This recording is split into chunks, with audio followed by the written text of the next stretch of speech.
الحمدللہ رب العالمین والصلاة والسلام علی اشرف الانبیاء والمرسلین نبینا محمد وعلی آلہ واصحابہ اجمعین، اما بعد۔ مستشرقین کے سنت کے حوالے سے جو اعتراضات اور اشکالات ہیں،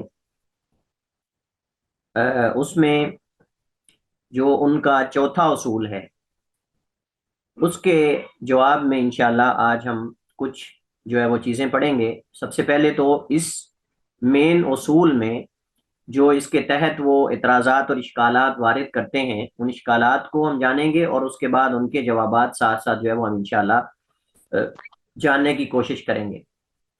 اور کل انشاءاللہ ہم اس کا دوسرا حصہ پڑھیں گے، اور اگلے آخری ہفتے میں انشاءاللہ ہم جو ان کے دیگر اعتراضات ہیں سنت کے علاوہ تاریخ وغیرہ پر، اور اس کے علاوہ جو دیگر اعتراضات وہ کرتے ہیں انشاءاللہ اس پہ ہمارے اگلے 2 لیکچر ہوں گے، اس پہ انشاءاللہ ہم بات کریں گے۔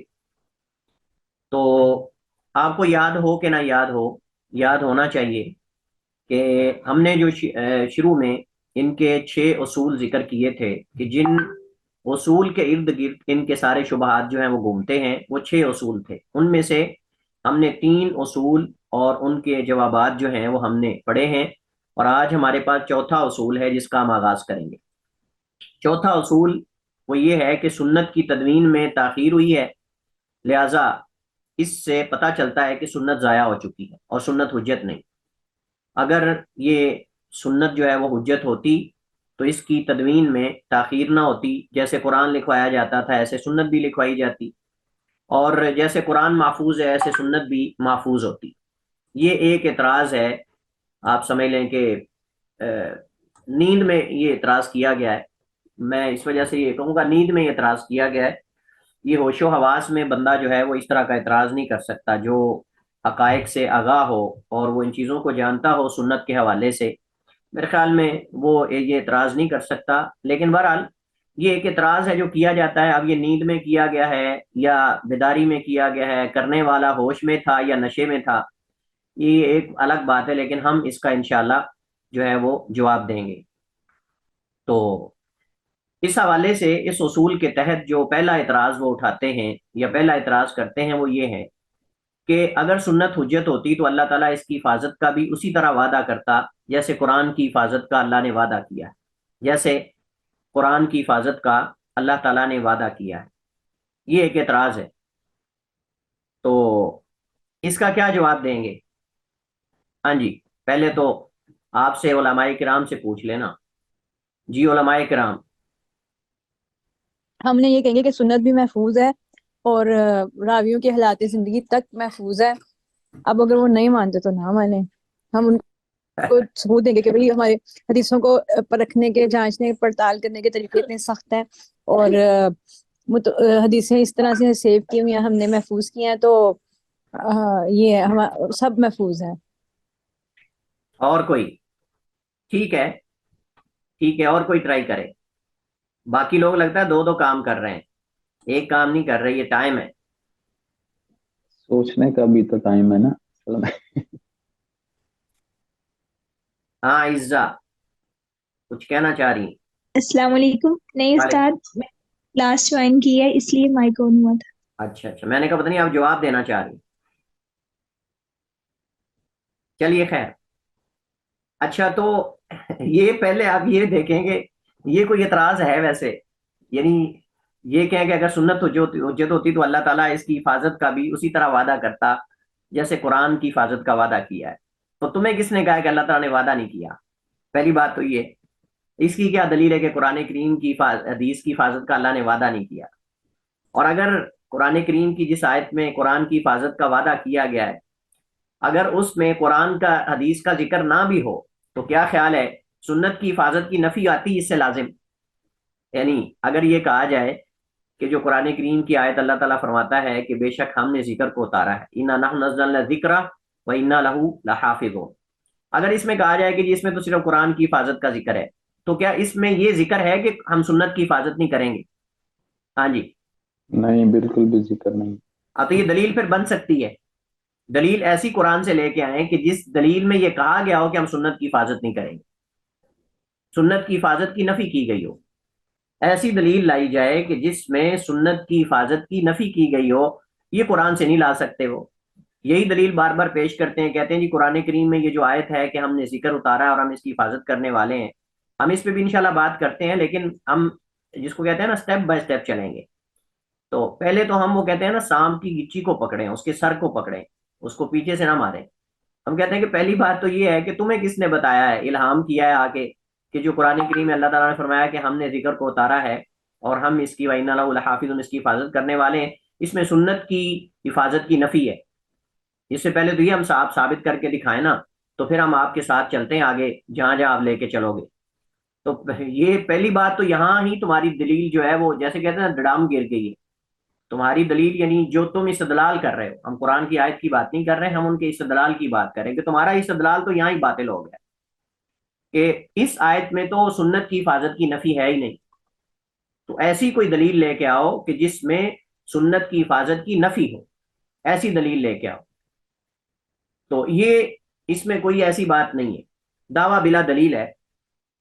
اگر مستشرق یا منکر یہ کہے کہ قرآن کریم میں یہ جو آیت ہے کہ بے شک ہم نے ذکر کو اتارا، اِنَّا نَزَّلْنَا الذِّکْرَ وَإِنَّا لَهُ لَحَافِظُونَ، اگر وہ یہ کہے کہ اس سے مراد قرآن کی حفاظت ہے سنت کی نہیں، تو جواب میں ہم کہیں گے کہ مذکورہ آیت میں تو سنت کی حفاظت کی نفی نہیں، جبکہ تمہارا دعویٰ عدم حفاظت کا ہے، لہٰذا یہ تمہاری دلیل نہیں بن سکتی، کوئی اور دلیل لاؤ. دوسری بات یہ ہے کہ آیت میں ذکر کی حفاظت کا وعدہ ہے اور قرآن یقینی طور پر ذکر ہے، اس میں کوئی شک نہیں. یعنی پہلے نمبر پر جو ذکر میں چیز آتی ہے وہ قرآن ہے، لیکن کیا اس میں سنت کے ذکر نہ ہونے کی نفی ہے؟ اب ہم اس طرف آ جاتے ہیں. پہلے تو ہم اس بات پہ آئے نا کہ اس میں قرآن کی حفاظت کا ذکر ہے، اللہ نے عہد اور وعدہ کیا ہے کہ میں قرآن کی حفاظت کروں گا. تو اس میں اس چیز کا کہاں ہے کہ سنت کی حفاظت اللہ نہیں کرے گا، یا اس چیز کی نفی کیا ہے؟ پہلی بات تو یہ ہے. دوسری بات یہ ہے کہ اس میں قرآن میں یا کہیں بھی اس چیز کی کہاں نفی ہے کہ سنت ذکر نہیں؟ اس کی دلیل لے کے آؤ کہ سنت ذکر نہیں ہے. ہمارے پاس تو دلائل ہیں کہ سنت بھی ذکر ہے، سنت بھی ذکر اور سنت بھی وحی ہے، اور یہ قرآن سے موجود ہے. لیکن آپ ہی قرآن سے ہی لے کر آؤ، کیونکہ آپ تو قرآن کی بات کر رہے ہیں نا، سنت کو تو آپ رد کرنا چاہتے ہیں. تو آپ قرآن سے یہ لے کر آؤ کہ سنت ذکر نہیں ہے، یہ آپ لے کر آؤ. کوئی اس کے بعد ان کے پاس دلیل نہیں، لہٰذا یہ تو دلیل تمہاری نہیں کسی صورت میں بن سکتی، نہ اصل کے اعتبار سے اور نہ فرع کے اعتبار سے، یعنی اس کی تفسیر اور تشریح کے اعتبار سے. اور اسی والے سے امام ابن حزم رحمہ اللہ تعالیٰ اپنی کتاب الاحکام کے اندر جو اصول فقہ پر ہے اس پر لکھتے ہیں ولا خلاف بین احد من اہل اللغات والشریعۃ ان فی کل وحی نزل من عند اللہ تعالی فهو ذکر منزل، کہ اس میں کوئی اختلاف نہیں کسی ایک کے درمیان بھی اہل لغت اور اہل شریعت میں، یعنی علماء کے مابین، فی اس بات میں کہ ان کل وحی، کہ ہر وحی نزل من عند اللہ تعالی، جو اللہ کی طرف سے اتری ہے، فهو ذکر منزل، تو وہ ذکر ہے نازل کردہ، تو وہ ذکر ہے نازل کردہ. فالوحی کلہ محفوظ بحفظ اللہ تعالی، تو وہی ساری کی ساری محفوظ ہے اللہ تعالیٰ کی حفاظت کے ساتھ، لہو یعنی اس اللہ کی طرف سے حفاظت کے ساتھ، بیقین پورے یقین اور وثوق کے ساتھ، یعنی اس کے اندر کوئی شک نہیں ہونا چاہیے کسی قسم کا بھی. وَكُلُّ مَا تَكَفَّلَ اللَّهُ بِحِفْظِهِ اور وَكُلَّ مَا تَكَفَّلَ اللَّهُ بِحِفْظِهِ فَمَضْمُونٌ، اور ہر وہ چیز جس کی حفاظت کی اللہ نے کفالت لی ہے، یعنی عہد و ذمہ لیا ہے، فَمَضْمُونٌ، تو وہ اس بات کی گارنٹی ہے، اللہ یضیع منہ، کہ اس میں سے کچھ بھی ضائع نہ ہو، اللہ یضیع منہ، کہ اس میں سے کچھ بھی ضائع نہ ہو، وَأَلَّا يُحْرَفْ مِنْهُ شَيْءٌ، اور نہ اس سے کسی بھی چیز کی تحریف ہو، ابداً کبھی بھی، تحریفاً ایسی تحریف، لا یاتی البیان ببطلانہ، نہیں آ سکتا کوئی بھی بیان اس کے بطلان کا.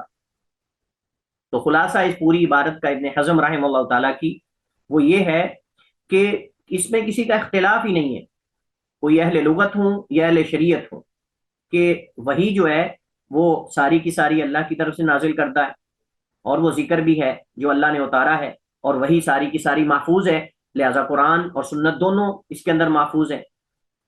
اب ہم چلتے ہیں، یہ تو ایک بطور شاہد کے یہ قول میں نے ذکر کیا. اب ہم قرآن سے دلیل لے کر آتے ہیں اس بات کی کہ سنت وہی ہے اور ذکر ہے، سنت وہی ہے اور ذکر ہے۔ اللہ تعالیٰ قرآن کریم میں سورہ نساء میں آیت نمبر 113 میں فرماتا ہے وَأَنزَلَ اللَّهُ عَلَيْكَ الْكِتَابَ وَالْحِكْمَةَ وَأَنزَلَ اللَّهُ عَلَيْكَ الْكِتَابَ وَالْحِكْمَةَ، اور اللہ سبحانہ و تعالیٰ نے تجھ پر کتاب اور حکمت نازل فرمائی۔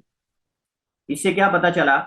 وَأَنزَلَ اللَّهُ عَلَيْكَ الْكِتَابَ وَالْحِكْمَةَ، جہاں بھی قرآن کے ساتھ حکمت کا ذکر آتا ہے مفسرین کہتے ہیں کہ حکمت سے مراد سنت ہے اور کتاب سے مراد قرآن ہے۔ حکمت سے مراد سنت ہے اور کتاب سے مراد جو ہے وہ قرآن کریم ہے۔ جہاں کہیں بھی اس سے پتہ چلا کہ قرآن اور سنت دونوں ہی منزل من اللہ، اور یہ اصل میں جو ابن حزم رحم اللہ تعالیٰ کی کلام ہے اس کی تاکید اور تائید کے لیے یہ آیت ذکر کی ہے۔ آگے اللہ تعالیٰ فرماتا ہے کہ یعنی اس کی کیا دلیل ہے کہ سنت ذکر ہے؟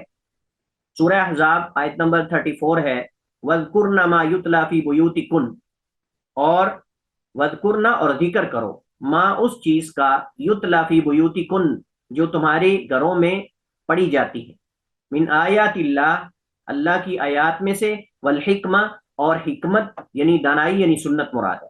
ان اللہ کان لطیفا خبیرا، بے شک اللہ تعالیٰ انتہائی باریک بین اور خبیرن بہت زیادہ خبر رکھنے والا ہے۔ اب آپ دیکھیں کہ اس آیت میں اللہ تعالیٰ یہ بیان فرما رہا ہے کہ یعنی تمہارے گھروں میں اللہ کی آیات اور حکمت کی جو تلاوت کی جاتی ہے یعنی سنت کی، اسے یاد کرو اور یاد رکھو۔ یعنی یہ ذکر ہے نا، ذکر یا اسی کو کہتے ہیں جو قابل یاد دہانی ہو یا جسے یاد کیا جاتا ہو، بار بار پڑھا جاتا ہو۔ کبھی اس سے غفلت نہ کرو اور اسے دوسرے لوگوں کے سامنے بھی ذکر کرو اور ان تک پہنچاؤ۔ یہ اس آیت کا مفہوم اور معنی ہے۔ اگر بالفرض، اگلی بات، اگر بالفرض یہ مان لیا جائے کہ سنت ذکر میں شامل نہیں، تو بھی منکرین کا دعویٰ ثابت ہونے سے قاصر ہے، تو بھی منکرین کا دعویٰ ثابت ہونے سے قاصر ہے۔ کیوں قاصر ہے؟ کیونکہ لازمی نتیجہ ہے کہ اگر قرآن کی حفاظت کا اللہ نے وعدہ کیا ہے تو یہ لازم و ملزوم ہے کہ سنت بھی محفوظ رہے، لازم و ملزوم۔ یعنی اگر آپ سیدھا نہیں مانیں گے نا تو ضمناً آپ کو ماننا پڑے گا، ضمناً یعنی اس کے متحد کہ قرآن کریم کی حفاظت کے لیے لازم ہے کہ سنت بھی محفوظ رہے، وگرنہ قرآن کریم کے محفوظ ہونے کا فائدہ نہیں، وگرنہ قرآن کریم کے محفوظ ہونے کا فائدہ نہیں ہے۔ فائدہ اس وجہ سے نہیں ہے کہ قرآن کریم کے آدھے سے زیادہ احکام مجمل ہیں یا مطلق ہیں یا عام ہیں۔ اس مجمل کی تفصیل کون کرے گا؟ اس عام کی تخصیص کون کرے گا؟ اس مطلق کی تقیید کون کرے گا؟ تو مجمل کو مفصل چاہیے، عام کو خاص چاہیے، مطلق کو مقید چاہیے۔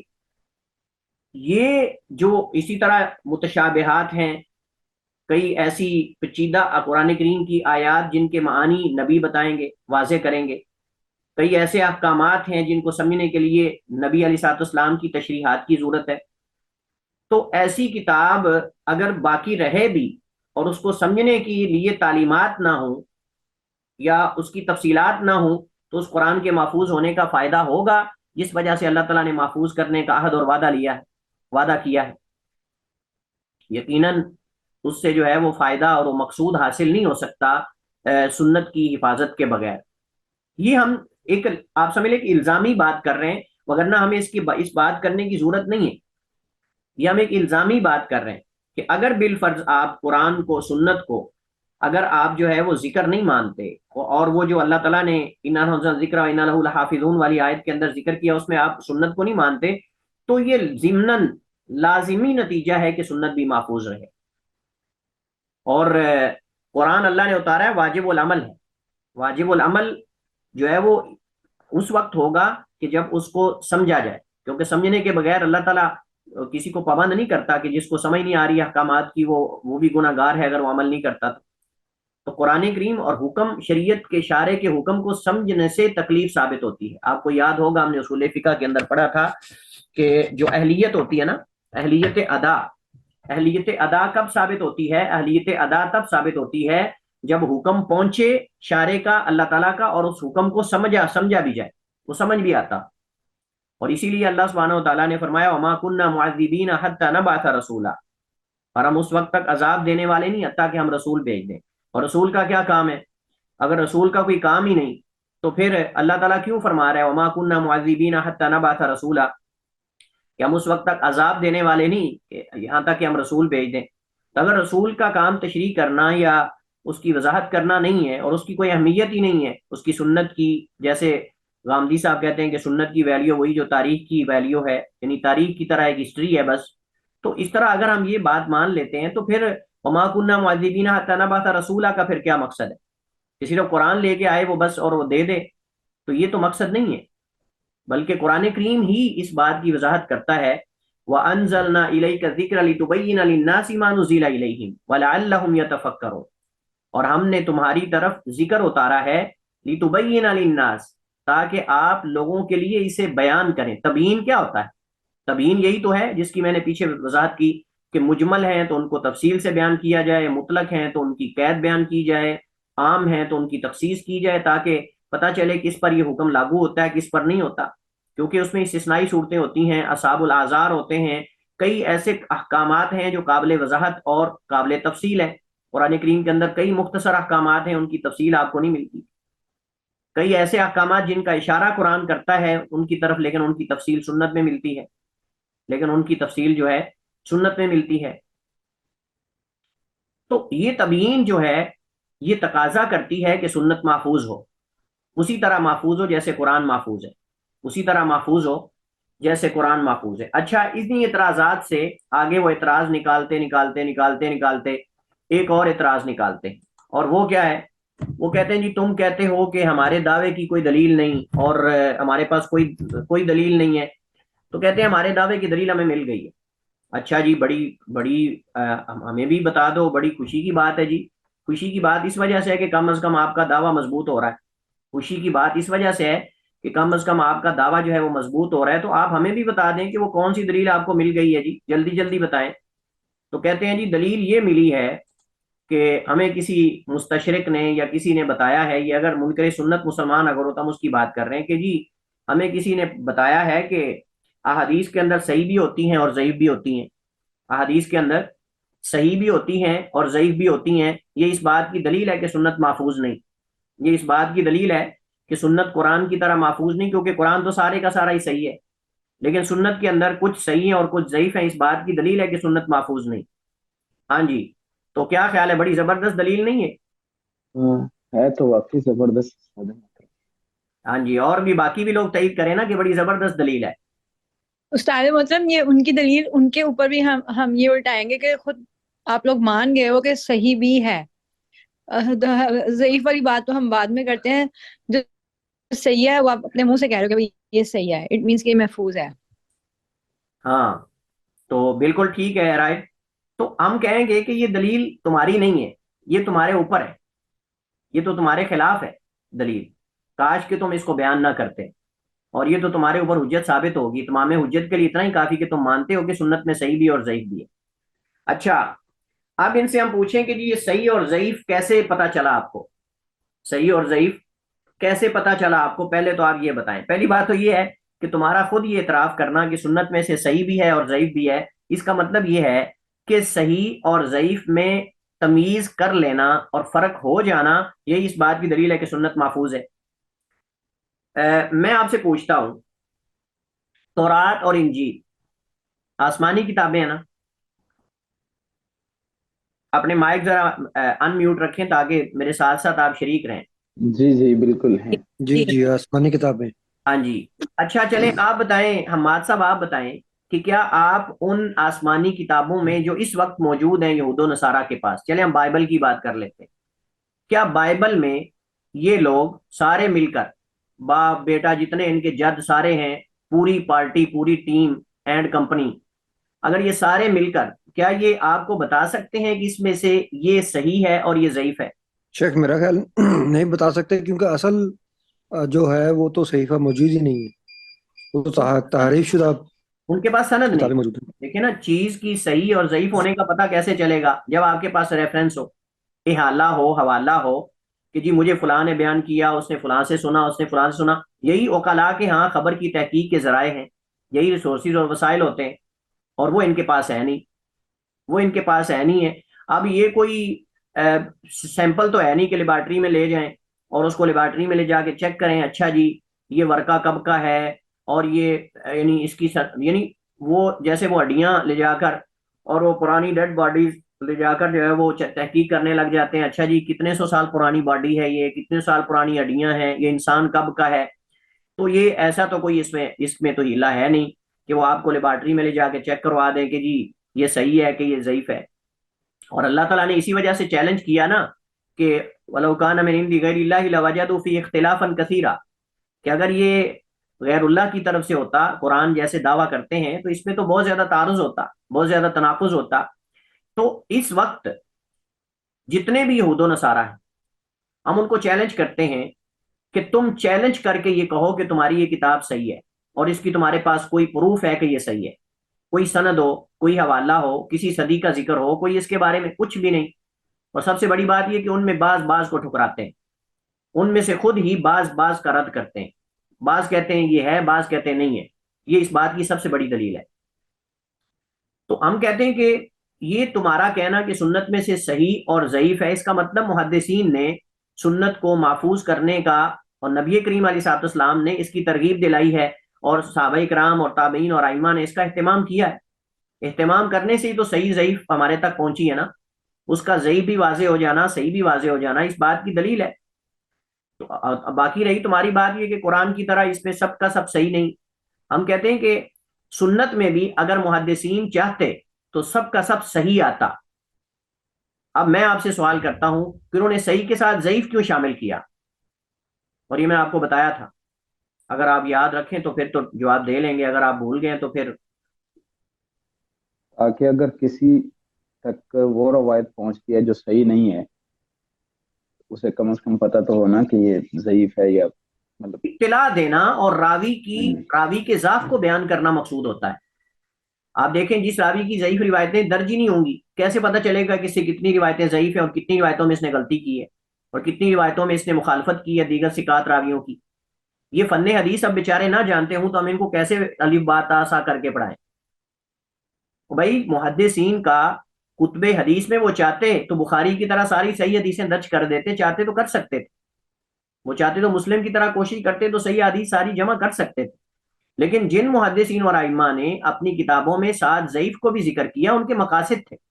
اور وہ باقاعدہ ایک امام، غالباً امام شعبہ ہیں یا کسی امام سے پوچھا گیا کہ تم ضعیف حدیثوں کا پورا صحیفہ کیوں یاد کر رہے ہو، کیوں یاد رکھتے ہو؟ انہوں نے کہا کہ اس وجہ سے تاکہ میں ان راویوں کے حالات لوگوں کو بتا سکوں اور ان راویوں کی جو درجہ ہے ان کے ضبط اور حفظ میں وہ واضح کر سکوں اور بتا سکوں کہ یہ ان کی روایات ہیں اور اس وجہ سے یہ ثقہ ہے یا ضعیف ہے. تو راوی کی روایات سے ہی پتہ چلے گا نا کہ اس نے کتنی روایتوں میں غلطی کی ہے اور کہاں کہاں کی ہے. ایسے کیسے پتہ چلے گا آپ کو؟ دیکھیں آپ امام بخاری رحمہ اللہ تعالیٰ اپنی کتاب تاریخ کے اندر، امام بخاری کی تاریخ الکبیر بھی ہے، تاریخ الاوسط بھی ہے اور صغیر بھی ہے. تو اس کے اندر امام بخاری رحمہ اللہ تعالیٰ جب راوی کا ترجمہ ذکر کرتے ہیں اور راوی پر کوئی جرح کرتے ہیں تو اس کی روایات کی طرف اشارہ کرتے ہیں کہ اس کی روایات منکر روایات، ضعیف روایات یا موضوع روایات اس کی فلاں فلاں مثلاً، پھر ان کو ذکر کرتے ہیں. اسی طرح اگر آپ دیگر ائمہ جرح و تعدیل دیکھ لیں، آپ دیکھ لیں جرح تعدیل ابن حبان کی ہے، اس طرح ضعفاء امام مکیلی کی ہے، اسی طرح جو ہے وہ امام ابن حبان کی الثقات ہے، الجرح و تعدیل ہے، اور اسی طرح جو ہے وہ الضعفاء المتروکین امام بخاری کی ہے، الضعفاء المتروکین امام مسلم کی ہے، اور اس کے علاوہ الکنہ والاسماء ہے، امام دارقطنی کی کتابیں ہیں، اور کئی علل ہے امام دارقطنی کی، تو العلل اسی طرح ابن ابی حاتم کی ہے، کئی اور بڑی بڑی کتابیں. اس کے اندر باقاعدہ جب وہ راویوں کے حالات بیان کرتے ہیں تو مثلا وہ کہتے ہیں کہ یہ راوی مثلا کذاب تھا یا متہم بالکذب تھا، تو اب اس کے بطور مثال کے اس کی چند حدیثوں کو ذکر کرتے ہیں سند کے ساتھ. آپ ذرا اندازہ کریں، اپنی سند کے ساتھ روایت کرتے ہیں وہ، اپنی سند کے ساتھ کہ اس سے فلاں فلاں ضعیف حدیثیں مروی ہیں.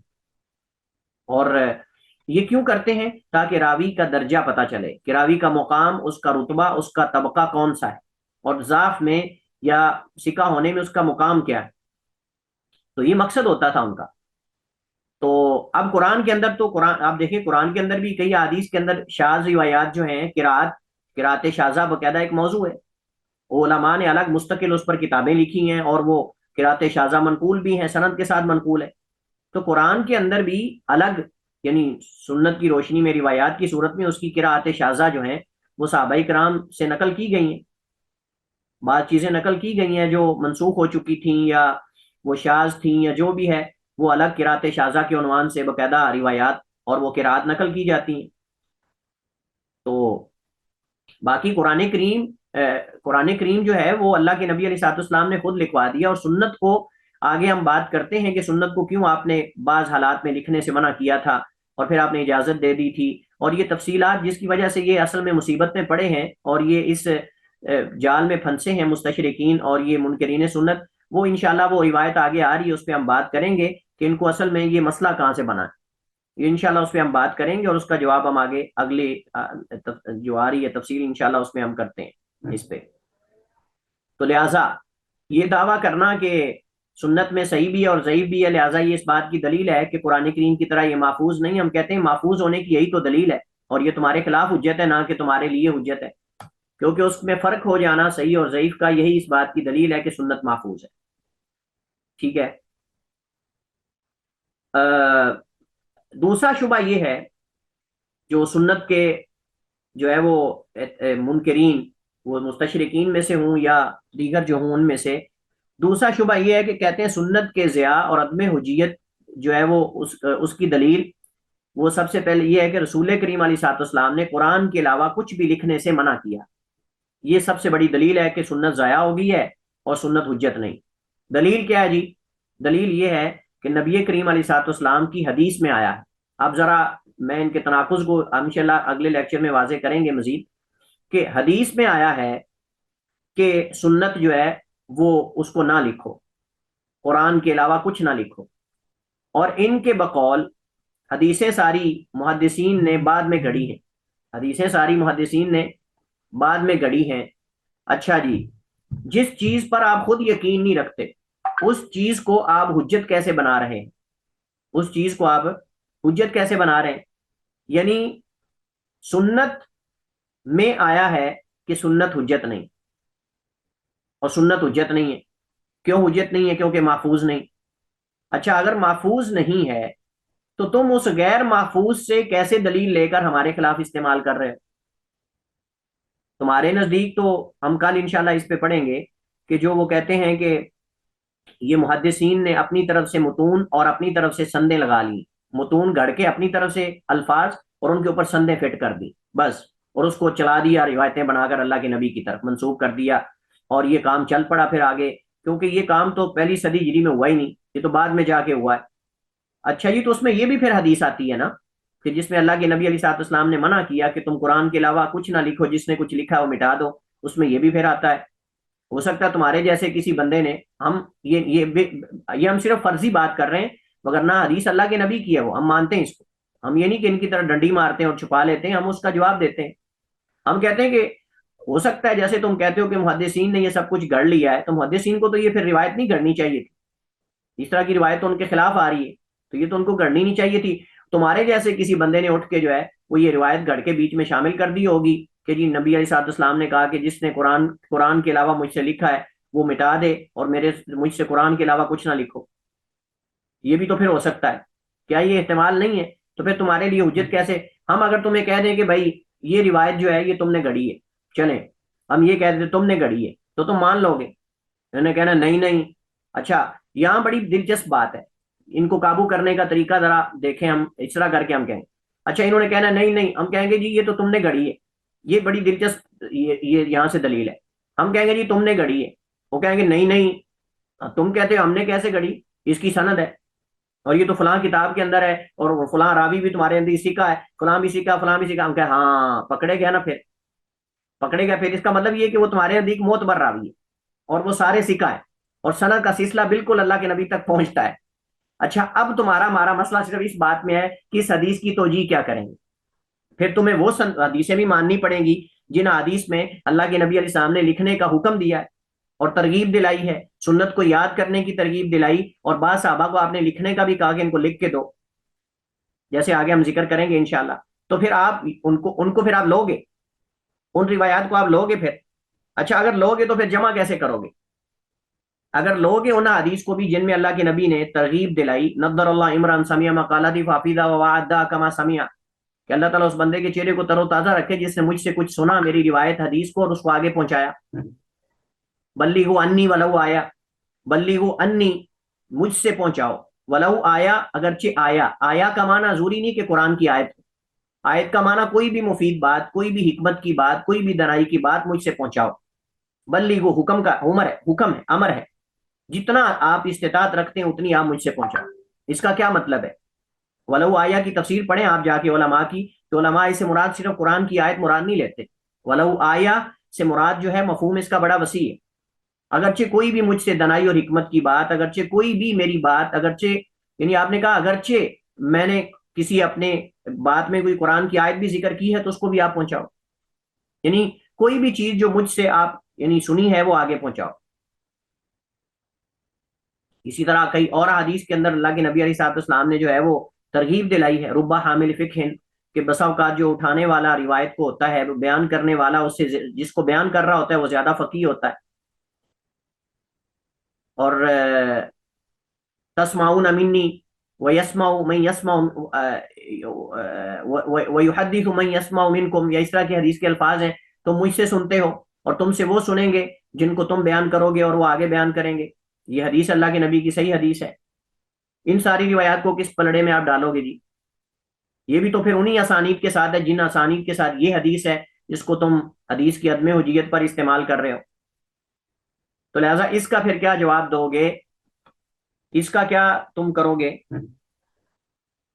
اچھا جی، تو اب ہم آتے ہیں تفصیلی اس کے جواب کی طرف، اس اعتراض کے تفصیلی جواب کی طرف اب ہم آتے ہیں کہ اس کا تفصیلی جواب کیا ہے، اور اس یہ یعنی یہ حدیث کیا، حدیث بھی آگے انشاءاللہ ہم پڑھتے ہیں۔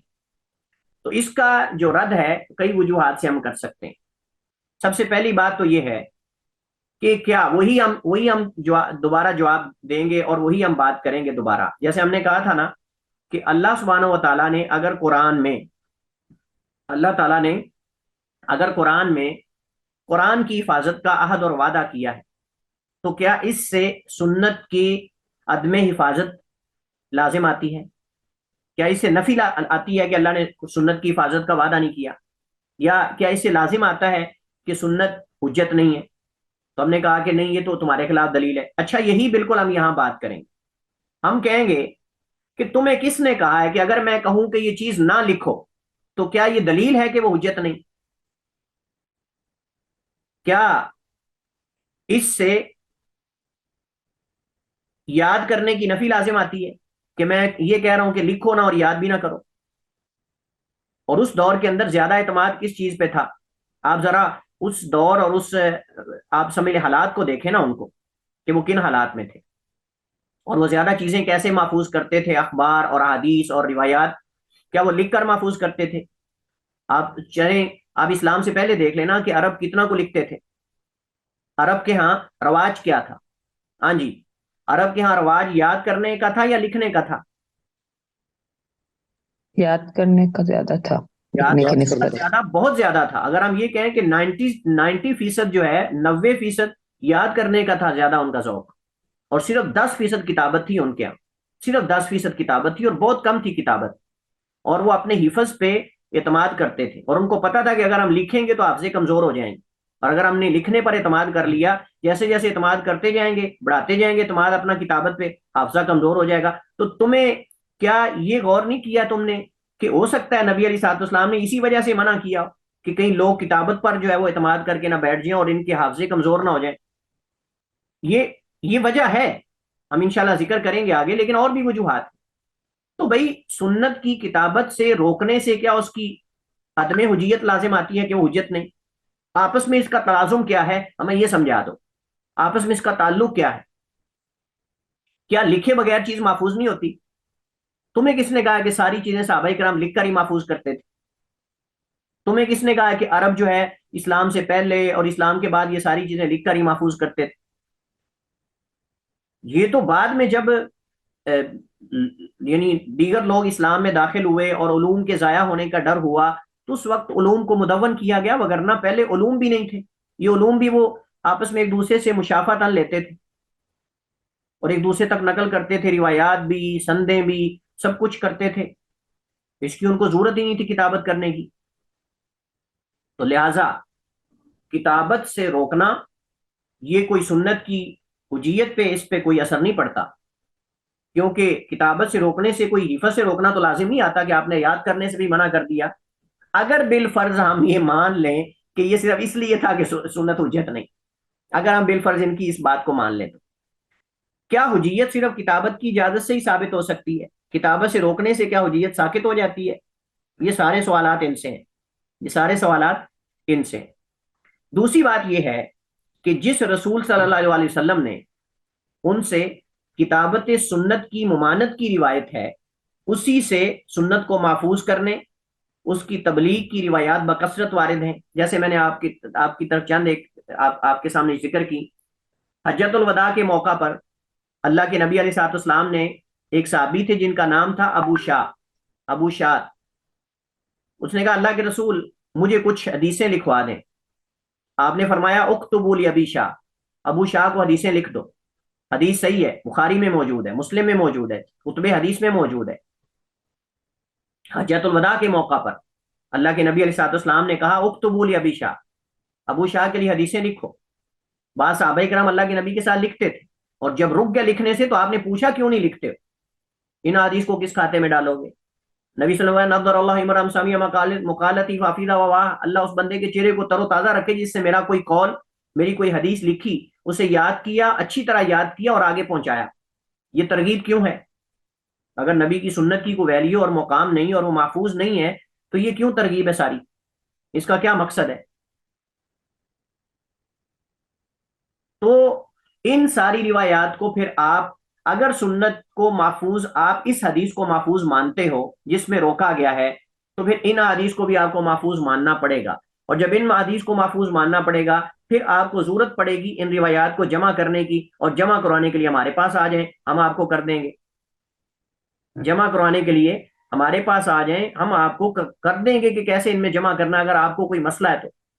جیسے وہ اللہ تعالیٰ کے اسماء و صفات کے باب کے اندر ہم نے پڑھا تھا نا کہ جنہوں نے اللہ تعالیٰ کی صفات کا انکار کیا، سرے سے انکار کر دیا، ان کو مصیبت کیا بنی؟ ان کو مصیبت یہ بنی کہ انہوں نے سب سے پہلے تشبیہ دی اللہ کو اپنے دماغ میں. تشبیہ دینے کے بعد انہوں نے کہا اچھا اگر ہم مانیں گے تو اس سے تو تشبیہ لازم آئے گی، لہٰذا ہم مانتے ہی نہیں. اور جنہوں نے جو ہے وہ اللہ کی صفات کو ثابت تو کیا لیکن انہوں نے اس کو تشبیہ دے دی. اور تشبیہ کیسے دے دی؟ انہوں نے کہا نعوذ باللہ ہمارا ہاتھ اللہ کے ہاتھ کی طرح ہے، ہمارے کان اللہ کے کان اللہ تعالیٰ کے نعوذ باللہ سما کی طرح ہے. تو اب ان کو مصیبت کیا بنی کہ انہوں نے تشبیہ دے دی. ہم کہتے ہیں کہ تشبیہ اس چیز کی دی جاتی ہے دماغ میں جس چیز کو آپ نے دیکھا ہو یا اس کی کوئی مشابہ مثل ہو. اب ایک چیز آپ کے تصور میں بھی نہیں، ایک چیز آپ نے کبھی زندگی میں دیکھی بھی نہیں، ایک چیز کی کوئی مثل ہی نہیں، آپ اس کی تشبیہ دے کیسے سکتے ہیں؟ سوال تو یہ بنتا ہے نا. یہی بالکل بات ہے. ہم کہتے ہیں کہ آپ جو ہے وہ آپ نے یہ تو ایک حدیث بٹھا لی دماغ میں کہ اللہ کے نبی علیہ السلام نے روکا ہے کتابت سے، تو جن حدیث میں آپ نے کتابت کا حکم دیا اور آپ نے کتابت کروائی ہے اور آپ نے حدیثیں لکھوائی ہیں اور صحابہ کو ترغیب دلائی ہے اور آگے پہنچانے کی ترغیب دلائی ہے، ان روایات کو آپ کس پردے میں ڈالو گے؟ اگر جمع نہیں آتی تو ہمارے پاس آ جائیں، ہم آپ کو سکھا دیتے ہیں، ہم آپ کو بتا دیتے ہیں اس کا حل کیا ہے. حضرت عبداللہ بن عمر بن عاص کا صحیفہ، حضرت علی کے پاس صحیفہ موجود تھا، کئی اور صحابہ کرام کے صحیفے، انشاءاللہ یہ کل والے لیکچر میں ہم اس پہ تفصیل سے بات کریں گے، جو کہتے ہیں کہ محدثین نے جو ہے وہ جس سندیں جوڑ کر اپنی طرف سے الفاظ حدیث کے بنا کر اوپر سندیں جوڑ دی اور ان کو نبی السلام کی طرف منسوب کر دیا. تو اس پہ انشاءاللہ ہم کل بات کریں گے. اسی طرح اگر حدیث جو ہے وہ محفوظ نہیں اور حدیث حجت نہیں تو اللہ کے نبی علیہ الصلوۃ والسلام نے حدیث کو رد کرنے والے شخص کی مذمت کیوں کی ہے؟ حدیث کو رد کرنے والے شخص کی مذمت کیوں کی ہے؟ وہ حدیث عریقہ. حدیث عریقہ کیا ہے؟ کون آپ میں سے بتائے گا؟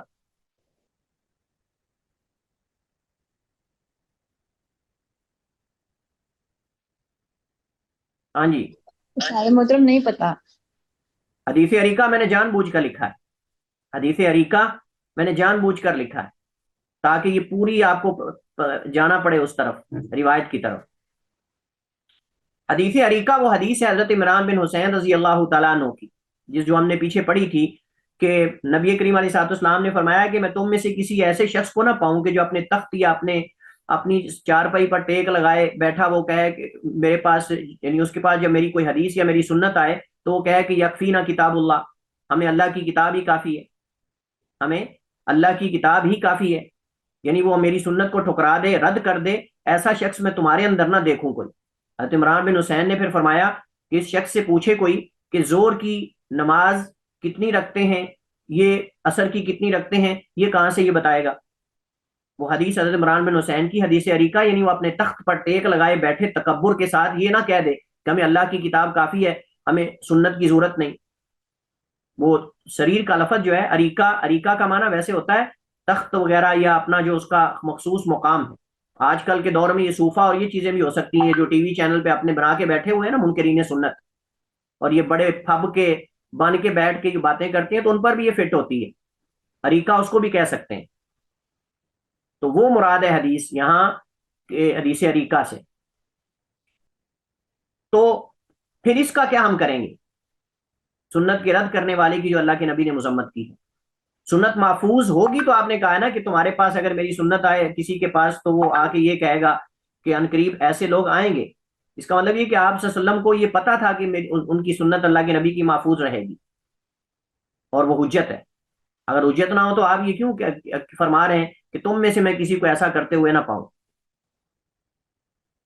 اگر آپ کی بات کو مان لیا جائے تو پھر یعنی کہ یہ حدیث جو ممانت کی ہے، یہ سنت کی عدم حجیت پہ دلیل ہے، تو پھر اس تضاد کا حل کیسے ممکن ہے کہ بعض روایات کے اندر اللہ کے نبی صلی اللہ علیہ وسلم رد کرنے والے کی آپ مذمت کر رہے ہیں اور حدیث کو ٹھکرانے والے کی آپ مذمت کر رہے ہیں، اور آپ روایات کو آگے پہنچانے اور لکھنے کی آپ ترغیب دلا رہے ہیں اور دوسری طرف آپ روک رہے ہیں. تو اس کا تضاد کا حل پھر آپ بتا دو نا کیسے ممکن. اچھا جی، اب ہم چلتے ہیں اس حدیث کی طرف جس حدیث کو یہ بنیاد بناتے ہیں جو کہ صحیح مسلم میں ہے. سنت کی کتابت سے نہیں کی حدیث اکثر ضعیف ہے.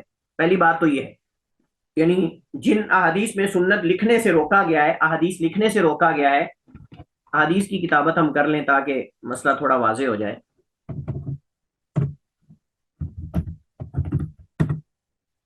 احادیث کی کتابت سے نہیں کی احادیث اکثر ضعیف ہیں سوائے حدیث ابی سعید خدری رضی اللہ تعالی عنہ کے جو صحیح مسلم میں یہاں مذکور ہے آپ کے سامنے. حضرت ابو سعید خدری روایت کرتے ہیں کہ بے شک نبی کریم علیہ السلام نے فرمایا لا تکتبوا عنی، تو مجھ سے نہ لکھو. بعض روایات میں ہے لا تکتبوا عنی شیئا، لیکن یہ صحیح روایت یہی ہے، باقی روایات میں کلام ہے. لا تکتبوا عنی، تو مجھ سے نہ لکھو. ومن کتب عنی غیر القرآن، اور جس نے مجھ سے قرآن کے علاوہ لکھا ہو فَلْيَمْحُهُ، تو اسے مٹا دیں. وَحَدِّثُوا عَنِّي، اور مجھ سے بیان کرو. یہ عیسیٰ حذف کر دیتے ہیں. یہ کیا کرتے ہیں؟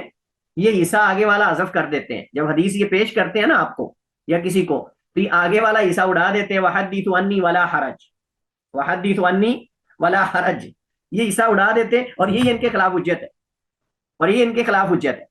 اس کا مطلب یہ ہوا کہ اللہ کے نبی علیہ الصلوۃ والسلام حدیث کو لکھنے سے جو روک رہے ہیں اس کی کوئی خاص وجہ ہے، اور یہ عارضی ہے. یہ حکم عارضی ہے، یہ دائمی نہیں ہے. یہ حکم عارضی ہے، یہ دائمی نہیں ہے کہ آپ نے ہمیشہ کے لیے لکھنے سے منع کیا. کیوں؟ کہ فرمایا وحدیثوا عنی، مجھ سے بیان کرو، یعنی ایک دوسرے سے نقل کرو حفظ میں یاد کر کے. ولا حرج، اور اس میں کوئی حرج نہیں. یعنی اس کا مطلب پھر کتابت سے آپ نے روکا ہے، اور کتابت سے روکنے کی بھی مخصوص وجہ ہے. یہ تو اس حدیث سے ثابت ہو گیا. لیکن اتنے دجال ہیں یہ، اتنے یہ مدلس، اور آپ سمجھ لیں کہ اتنے یہ تدلیس کرتے ہیں یہ لوگ کہ یہ آگے والا حصہ جو ہے نا فَلْيَمْحُ کے بعد والا وَحَدِّثُوا عَنِّي وَلَا حَرَجَ، اس کو اڑا دیتے ہیں. صرف اتنا حصہ بیان کرتے ہیں وَمَنْ كَتَبَ عَنِّي غَيْرَ الْقُرْآنِ فَلْيَمْحُ، اور جس نے مجھ سے قرآن کے علاوہ کوئی لکھا ہے وہ مٹا دے. آگے والا حصہ نہیں بیان کرتے جو ہم نے پہلے کہا تھا کہ اگر کتابت سے روکا ہے تو اس میں اس کو یاد کر کے آگے پہنچانے کی نفی تو نہیں. سنت کی عدم حجیت یا عدم حفاظت کی تو اس میں نفی نہیں.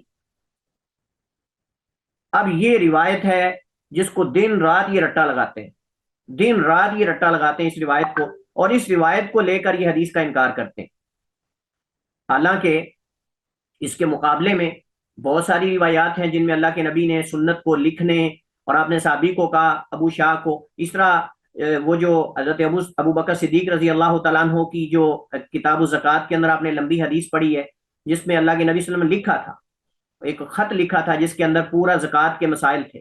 حدیث پوری اللہ کے نبی کی ابو بکر صدیق کے پاس تھی. ابو بکر نے پھر جو ہے وہ مختلف امال کی طرف، مختلف علاقوں کی طرف روانہ کیا خط. اس کے اندر نبی علیہ السلام کی طرف سے لکھا ہوا تھا اتنے مال پہ اتنی زکوٰۃ ہے، اتنے مال پہ اتنی ہے. اس کے اندر دیگر احکام بھی تھے. بہت لمبا چوڑا خط تھا. اللہ کے نبی نے خود لکھوایا تھا اور لکھوا کر آپ نے بھجوایا تھا، اور ابو بکر صدیق کے پاس تھا، ابو بکر صدیق نے پھر آگے جو ہے وہ دوسرے لوگوں تک اس کو لکھ کے بھیجا، اور وہ حدیث آج بھی محفوظ ہے، بہت لمبی حدیث ہے، بلکہ میرے خیال میں صحیح بخاری کی جو لمبی طویل ترین حدیثیں ان میں سے حدیث وہ شمار ہوتی ہے، صحیح مسلم کی۔ تو اللہ کے نبی علیہ الصلوۃ والسلام وہ بھی لکھواتے تھے، صحیفہ صادقہ ہے حضرت عمر بن عاص کا، حضرت صحیفہ حمام بن منبہ ہے، حضرت ابو ہریرہ رضی اللہ تعالیٰ عنہ نے اپنے شاگرد حمام بن منبہ کو 140 کے قریب حدیثیں ایک مجلس میں لکھوائی، اور وہ ساری کی ساری محفوظ اور موجود ہیں، اور کتاب میں بھی ہے اور سند میں بھی علماء نے اس کو نقل کیا، اپنی اپنی اسانید سے بھی انہوں نے حدیث کو نقل کیا ہے۔ اس کے علاوہ حضرت علی کے پاس ایک صحیفہ تھا جس کے اندر حدیثیں لکھی ہوئی تھیں، احکام لکھے ہوئے تھے، اور اس کا ذکر بھی صحیح احادیث کے اندر موجود ہے۔ اور اسی طرح جو میں نے حدیثیں آپ کے سامنے ذکر کی، اللہ کے نبی نے دعا دی، حدیث کو یاد رکھنا، اس کو آگے پہنچانا، ان سب یہ کیا ہے؟ اچھا، اب ہم آتے ہیں، ٹائم کم رہ گیا ہے، اب ہم آتے ہیں ان روایات کو آپس میں ہم جمع کیسے کریں گے۔ یعنی اس حدیث میں تو روک دیا، امام بخاری پتہ ہے کیا کہتے ہیں؟ امام بخاری کہتے ہیں یہ جو حدیث ہے نا حضرت ابو سعید خدری والی، یہ حدیث موقوف ہے حضرت ابو سعید خدری پر۔ امام بخاری اس کے بارے میں، اور بھی بعض محققین کہتے ہیں کہ یہ حدیث اگرچہ صحیح مسلم میں، لیکن یہ حدیث حضرت ابو سعید خدری پر موقوف ہے، یہ مرفوع اللہ کے نبی سے ثابت نہیں۔ تو ایک تو قول یہ ہے، لیکن بعض علماء کہتے ہیں کہ نہیں، یہ اگر موقوف بھی ہے تو صحابی اپنی طرف سے یہ بات نہیں کر سکتا، یہ مرفوع حدیث ہے اور صحیح ہے۔ لیکن اب پھر اس کو ہم کیا کریں گے؟ اگر صحیح ہے تو پھر ہم باقی روایات اور ان میں کیا کریں گے؟ بعض نے کہا ہم ترجیح دیں گے، انہوں نے ترجیح والا موقف اختیار کیا ہے، یہ راستہ اختیار کیا۔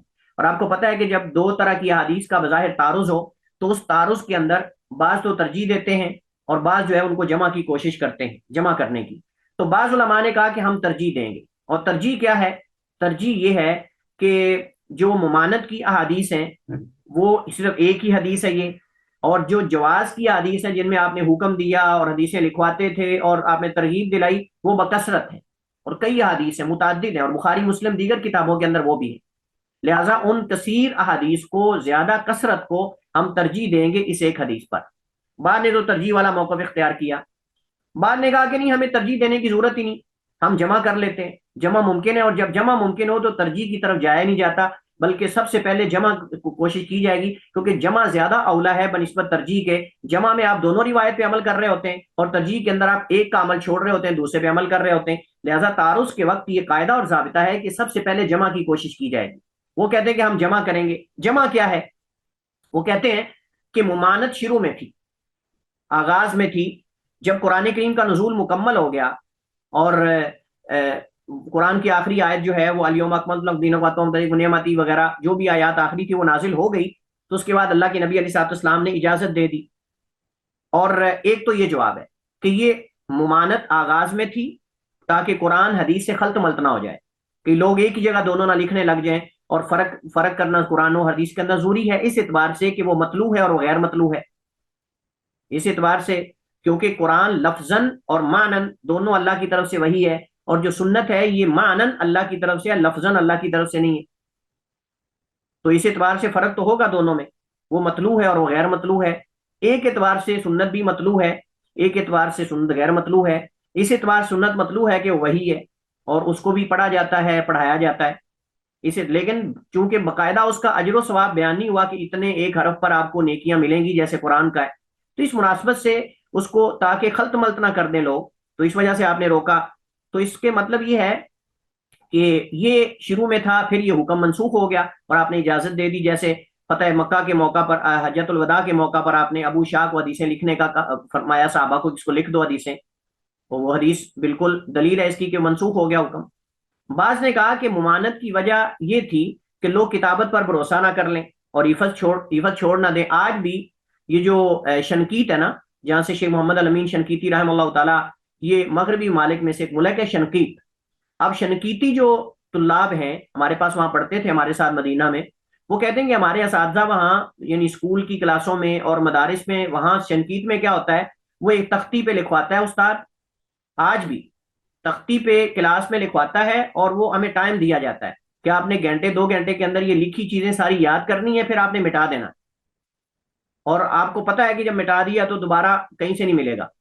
اور وہ آج بھی جامعہ اسلامیہ میں وہاں مدینہ یونیورسٹی میں معروف ہے کہ جو شنقیط کے علماء ہیں ان کو عربی اشعار، عربی عبارتیں، احادیث اور منظومے اور نحو صرف کی کتابیں، اور ان کو عربی بہت زیادہ چیزیں یاد ہیں۔ اس کی وجہ کیا ہے کہ وہ ان کو تختیوں پہ استاد لکھواتے ہیں، ہم نے باقاعدہ انہوں نے ہمیں ویڈیوز بھی دکھائی اپنے مدارس کی، اور آپ بھی اگر گوگل پہ لکھیں اس پہ یوٹیوب پہ تو آپ کو شنقیط کے جو مدارس ہیں اس کے آپ کو مل جائے گا، وہ تختیوں پہ لکھواتا ہے استاد، تختیاں ان کے پاس ہیں آج بھی، جیسے وہ ہم لکھتے تھے نا اسکول میں، وہ تختیوں پہ استاد لکھواتا ہے، اور وہ لکھنے کے بعد ان کو ٹائم دیا جاتا ہے کہ آپ نے اتنے ٹائم کے بعد اس کو یاد کر کے مٹا دینا، اور پھر وہ کیا کرتے ہیں، ان کو پتا ہے کہ مٹ جانا ہے، مٹ گیا تو پھر دوبارہ استاد نے سننا بھی ہے، وہ کہتے ہیں کہ پھر ہمیں یاد کرنا پڑتا ہے، اور ہمیں بہت جلدی یاد ہو جاتا ہے کیونکہ ان کو پتا ہے کہ ہمیں اس کا متبادل نہیں ملے گا۔ یہ آج بھی موجود ہے۔ تو نبی کریم علیہ الصلوۃ والسلام کو یہ ڈر تھا کہ کہیں لوگوں کا اعتماد زیادہ کتابت پہ نہ ہو جائے اور میری احادیث جو ہیں یہ حفظ میں محفوظ نہ رہ سکیں۔ ایک بعض علماء نے اس کا جواب یہ دیا ہے۔ اچھا، بعض علماء نے کہا ہے کہ نہیں، جیسے ہم نے کہا کہ قرآن کو سنت کے ساتھ لکھنے کی نہیں تھی، قرآن کو سنت کے ساتھ ایک جگہ نہ لکھو، یہ حدیث کا مطلب ہے، لا تکتبوا انی غیر القرآن، یعنی مجھ سے قرآن کے علاوہ یعنی ایک جگہ نہ لکھو کوئی دوسری چیز، ہاں الگ سنت لکھنے کی وہ دوسری دلائل اور حدیث، دوسری حدیثیں اور دلائل ہیں جو ہم نے ابھی ذکر کیے۔ تو لہٰذا یہ روایات میں کوئی تعارض نہیں، اور یہ حدیث سنت کی عدم حجیت پر دلیل نہیں۔ اگر بالفرض ثابت بھی ہو جائے کہ آپ نے سنت کو لکھنے سے منع کیا تھا، تو اس کو یاد کرنے سے تو منع نہیں کیا، اس کو محفوظ کرنے سے تو منع نہیں کیا، اور اس میں یہ تو نہیں آپ نے کہا کہ سنت محفوظ نہیں رہے گی۔ لہذا ثابت یہ ہوا کہ یہ دعویٰ بلا دلیل ہے، اور یہ مکڑی کے جاڑے سے بھی زیادہ کمزور ہے، ان کے دلائل کوئی ان کی بنیاد اور بیس نہیں ہے، بس ایسے ہی اڑی ہوئی ہوائی باتیں لیتے ہیں اور اس کو آگے عوام الناس کے اندر پھیلا کر ان کو گمراہ کرتے ہیں۔ سنت وہی ہے اور وہی محفوظ ہے اور حق ہے، کیونکہ اور قرآن بھی حق ہے، اور حق میں کبھی تعارض نہیں ہوتا، حق ایک ہی ہوتا ہے، اور یہ قیامت تک انشاءاللہ محفوظ رہے گی، اور صحیح اور ضعیف میں تمیز ہو جانا، فرق ہو جانا، یہی اس بات کی دلیل ہے کہ سنت محفوظ ہے۔ واللہ تعالی اعلم و احکم، وصلی اللہ وسلم علی نبینا محمد وعلی آلہ وصحبہ وسلم۔